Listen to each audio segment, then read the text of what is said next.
Hello, welcome back. ये हमारा तीसरा एपिसोड है जिसमें बेसिकली ये बताया जाएगा कि ये हमारा सेशंस पर्सनालिटी डेवलपमेंट से क्या कैसे अलग है।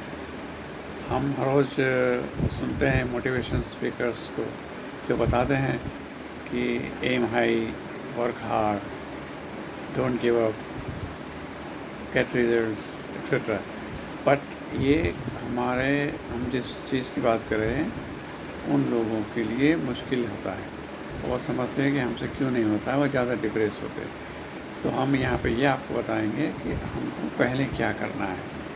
हम ज़रूर जाएंगे पर्सनालिटी डेवलपमेंट में, लेकिन जब स्टेबल होएंगे बाद जाएंगे। ये बात समझ लीजिए कि हमको पहले स्टेबल होना है। तो हमारे लिए सबसे पहला ज़रूरी ये है कि 10 A's एक रूल बनाया है कि what you have to do is 10 A आपको समझना है। पहला चीज़ ये है एक्नॉलेज। आपको पहले ये समझना है कि you acknowledge that there is a problem. अगर आपको इसको मानेंगे नहीं तो आप इसको ठीक कैसे करेंगे। तो सबसे पहले चीज़ एक्नॉलेज। Second is aware. आपको ये अवेयर होना है कि मेरे दिमाग में क्या थॉट चल रहे हैं, क्या प्रोसेस चल रहा है, हर समय कहाँ मैं नेगेटिव जा रहा हूँ। ये चीज़ एक सभानता है। अगर एक बच्चा फ्रिज में से चॉकलेट चोरी करता है तो उसकी मम्मी उसको सिर्फ देखती है, कुछ नहीं बोलती, फिर भी वो रुक जाता है। तो जैसे आप अपने नेगेटिव ख्याल को सिर्फ देखेंगे वो अपने आप रुक जाएंगे। This is what we call is be aware. Third is accept. आप उसको मान लीजिए कि ज़िंदगी में सब सही नहीं चलता है। भगवान बुद्ध ने भी कहा है ट्रुथ इज़ सफ़रिंग। ज़िंदगी एक सफ़र है और सफ़रिंग भी है। एक चाकू की धार जैसा है। हम कभी ये कंप्लेन नहीं करते कि चाकू में धार क्यों है। हम इसको यूज़ करते हैं इस तरह से जब हम चोट ना लगे।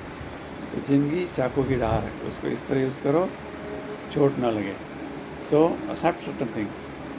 Fourth is ask for help. अगर आपको तकलीफ़ ज़्यादा है तो आप किसके हेल्प मांगिए। Fifth is M.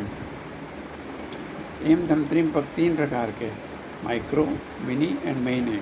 वो हम बाद में डिटेल में बताएंगे, जब डिटेल में जाएंगे तब बताएंगे। Six is act. ये एक्ट में वो सारी चीज़ें बताई जाएंगी जो मेरे एक बुक में ए गिफ्टेड टॉय 2 पार्ट 2 अमेज़ॉन पे अवेलेबल है, उसमें बताया गया है। वो सब चीज़ें करनी है। Seventh is adapt. अगर उसमें से कोई चीज़ आपको पसंद नहीं है, आपको सूटेबल नहीं है, तो उसको बदलिए, अपने ढंग से कीजिए, फिर से ट्राई कीजिए। सो eighth is act again. Ninth is arise. ये सब होने के बाद आप ऊपर उठेंगे।